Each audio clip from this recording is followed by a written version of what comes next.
Custo de vida, emprego e desemprego, cesta básica, tarifas públicas, salário mínimo.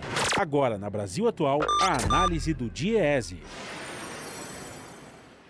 E nós vamos fazer contato agora com o diretor técnico do DIEESE, Fausto Augusto Júnior. Bom dia, Fausto. Bom dia, Glauco. Bom dia a todos. Fausto, nós tivemos ontem a realização do primeiro turno das eleições municipais no Brasil, diversas cidades aí já resolvendo inclusive a situação em primeiro turno, num cenário que você tem analisado bastante aqui de alta do desemprego, de economia em marcha lenta. Como é que você viu os resultados e também essa combinação do contexto atual do Brasil com o pleito municipal? Bem, as eleições municipais aí de 2020 vão ser caracterizadas pela pandemia. Não tem jeito, né? Ou seja, foi uma eleição bastante diferenciada, uma vez que nós ainda estamos aí na questão pandêmica, né? A gente viu aí, inclusive, todas as preocupações, todas as precauções em relação ao avanço do próprio vírus. É uma eleição pautada, então, pela crise econômica, pautada pela crise sanitária e pautada também aí pelas nossas dificuldades aí na taxa de desemprego, um elevado alta da taxa, ao mesmo tempo uma inflação que começa a apontar principalmente para o mais pobre em relação ao aumento da cesta básica. Quando a gente olha para esses números, né, Glau, o que a gente consegue observar é que é ali no município, né, ali em cada cidade que, de certo modo, esses problemas se agravaram, né? Esses problemas, eles se explicitam, eles ficam cada vez mais complexos, e que de alguma forma aí os novos prefeitos eleitos ou os que vão ainda disputar o segundo turno vão ter que se debruçar. Eu diria que do ponto de vista do segundo turno, nós vamos ver em cidades bastante importantes, como Rio, como São Paulo, um debate da qual certamente a questão do emprego se coloca, a questão dos direitos sociais em geral se colocam, e nos municípios aí que já resolveram a questão eleitoral, o que a gente viu foi um enfraquecimento, ou melhor, uma não consolidação dessa visão da extrema-direita, ou seja, a questão aí vinculada ao atual presidente da República enfraqueceu, boa parte dos seus candidatos ou candidatos por ele apoiado não tiveram sucesso na eleição, mesmo nas câmaras municipais, essa visão da extrema-direita não se consolida, algo bastante importante do ponto de vista aí do espectro político, mas ao mesmo tempo o que a gente acabou vendo foi que, em grande medida, as eleições municipais desse ano, elas mantiveram, né, tiveram uma característica de várias reeleições, algo de você manter muito dos atuais prefeitos que continuam no seu mandato, ou o próprio partido que naquele momento estava, mas a gente vê aí um deslocamento, eu diria, para o centro, para a esquerda, um pouco para a esquerda, em relação ao espectro que a gente viu em 2016 e principalmente em 2018. E aí coloca-se o debate, né, com relação aos desafios para os atuais prefeitos e as discussões nas câmaras de vereadores, uma vez que, muito provavelmente, o que a gente vai assistir são mandatos pautados aí muito pela crise econômica, pela dificuldade de financiamento do próprio município, que, de certo modo, vai indicar aí as próximas gestões, em especial do ano que vem.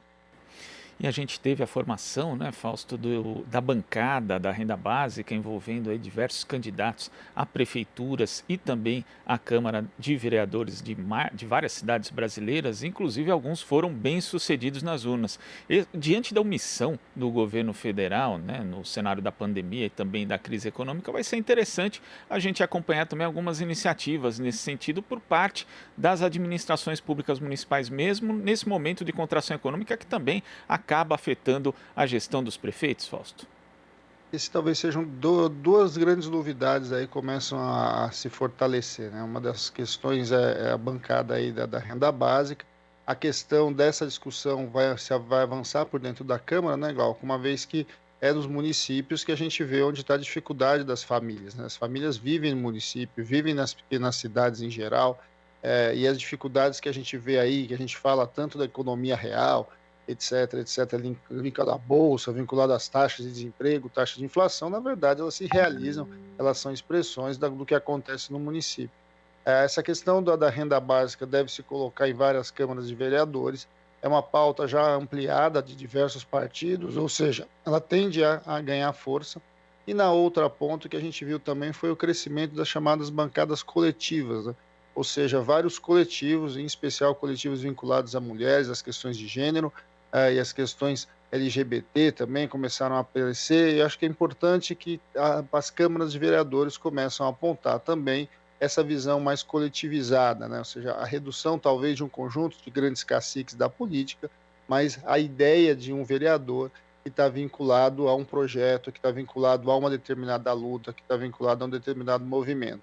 Essa também é uma característica importante dessas eleições, ou seja, de um lado a gente vai ver muito provavelmente as câmaras tendo que se debruçar com relação à crise econômica, se debruçar com relação à alta taxa de desemprego, a perda da renda de muita gente, né, de boa parte das famílias do Brasil, e de outro lado a gente vai ver certamente um embate aí em relação às diversas questões vinculadas às questões identitárias de um lado ou as questões vinculadas aos usos e costumes em geral. A gente vai ter que vai assistir, acho não, teve bem menos renovação das câmaras de vereadores que em momentos anteriores, inclusive, mas acredito certamente que a gente caminha aí para um espectro político mais interessante do que a gente viu sair das urnas em 2018. O espectro hoje, ele se deslocou à esquerda, se deslocou muito ao centro, na verdade, e a gente vai ter que assistir um pouco como é que isso vai lidar. A crise econômica certamente se coloca em todo o período eleitoral, e dessa não foi diferente.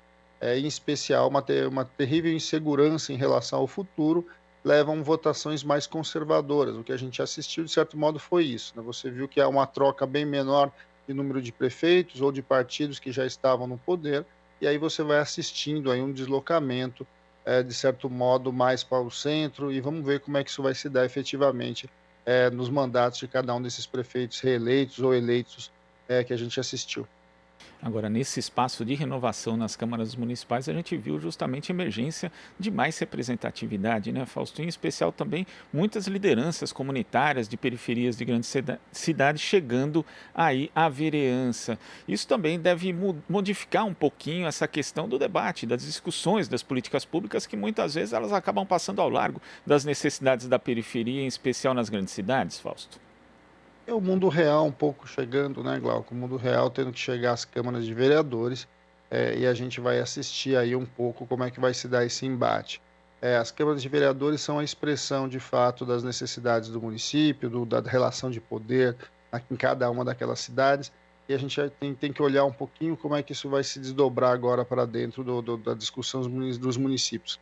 Claramente, as câmaras de vereadores vão ter um papel bastante importante nesses novos mandatos que vão começar, nessa legislatura aí, porque se inicia a partir de 2021, porque é um momento de crise, né? É um momento em que as famílias vão estar com muita dificuldade financeira, a gente vai ter a questão da taxa de desemprego, nós vamos ter a questão da cesta básica, a questão da inflação ali dos alimentos, tudo isso, de alguma forma, vai esbarrar aí no município. Vamos lembrar que é no município, de certo modo, que essas pessoas compram, que essas pessoas trabalham, que essas pessoas que todos nós, né, de certo modo, vivemos a nossa realidade. Saúde, atenção básica, educação, são coisas bastante importantes e de obrigação dos municípios. As câmaras vereadores certamente vão ter que se defrontar com relação a isso. O crescimento de movimentos sociais chegando à Câmara de Vereadores ajuda muito nesse debate, traz as questões reais do cotidiano dos trabalhadores, do cidadão brasileiro em geral, para o núcleo de vários debates. Vamos ver como é que vai consolidar cada bancada, né, Glauco? Acho que isso também é um momento da gente olhar o espectro agora ao longo do dia, né? Se a gente vai analisando com mais cuidado os números, ver como é que os partidos, né, o espectro político se colocou, como é que foi a votação ali, a somatória da votação em geral, mas claramente há um movimento aí de fortalecimento dos partidos tradicionais em geral, os grandes partidos tradicionais aparentemente saem dessa eleição mais consolidados, ou seja, aquela onda ali antipolítica que a gente viu, principalmente em 2018, que levou o Bolsonaro ao poder, de certo modo ela passou, né? Vamos ver até que disso e como, de certo modo, a gente vai ver aí, isso foi bom, acho que a gente começa a ver uma relativa volta a uma normalidade política democrática importante. Acho que o principal recado das urnas de ontem é que a democracia é fundamental, que o direito a voto é fundamental, as pessoas precisam e querem e votar, querem escolher os seus candidatos. Apesar da pandemia, e muitos vão falar que a taxa de abstenção foi alta, mas se você pegar o momento o que a gente está vivendo, o momento em que sair de casa pode ser um risco para você, eu diria que o contrário. Nós tivemos uma votação bastante significativa, e isso é um recado aí da população em geral, pelo seu preço, né, pela sua valorização à democracia, pela escolha dos seus candidatos, pela escolha dos seus vereadores. Eu acho que a onda aí contra a política, ela passou, e a gente espera agora que a gente caminhe para uma discussão democrática e para uma discussão também dos direitos sociais como um todo. Vamos ver. Expectativa, né, Fausto? Muito obrigado pela sua participação aqui no Jornal Brasil Atual e até a próxima. Até a próxima, bom dia a todos novamente, Glauco. Bom te ver de novo demais no Jornal de Manhã, agora que já passou aí a parte dos debates, né, Glauco? Até a próxima. Digo mesmo, Fausto, até a próxima. Conversamos aqui com o diretor técnico do Diese, Fausto Augusto Júnior. Você está ouvindo Jornal Brasil Atual. As notícias que os outros não dão.